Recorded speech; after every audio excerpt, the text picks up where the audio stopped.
நான் பிரசங்கிக்கிற என் ஆண்டவர் அத்தியாவசியத்தின் தேவன் அல்ல, ஆடம்பரத்தின் தேவனாய் இருக்கிறார்.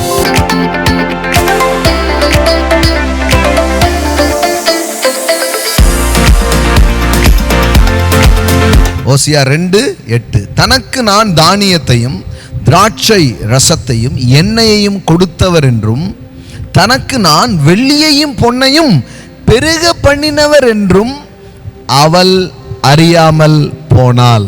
வா, என்ன இவ்வளோ லைட்டா இருக்குல்ல, இவ்வளோ வெளிச்சமா இருக்கு பாருங்க. ஆண்டவர் சொல்றாரு, இப்போ நான் தான் எல்லாத்தையும் கொடுக்குறேன், வெள்ளி பொண்ணையும் நான் தான் கொடுக்குறேன், திராட்சை ரசத்தை நான் தான் கொடுக்குறேன், பொன்னையே கொடுத்து அதை பெருகவும் நான் தான் என்ன பண்றேன், வைக்கிறேன்.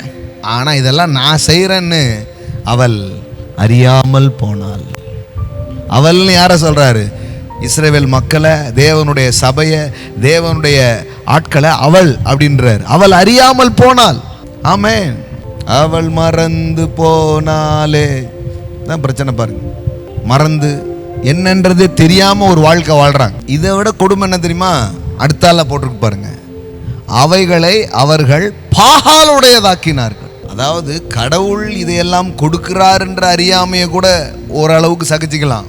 சகிக்க முடியாது என்ன தெரியுமா? இதெல்லாம் பிசாசு தருகிறான் அப்படின்றாங்க பாருங்களேன். அதுதான் சகிக்கவே முடியலன்னு வேதவசனம் சொல்லுது. எப்பா, நான் கொடுக்குறேன்றதை நீ அறியல, அதை விட நீ பண்ற இன்னொரு வேலை என்ன தெரியுமா? பிசாசு இதை தருகிறான். எப்படி பாருங்க, அவைகளை அவர்கள் பாகாலுடையதாக்கினார்கள்.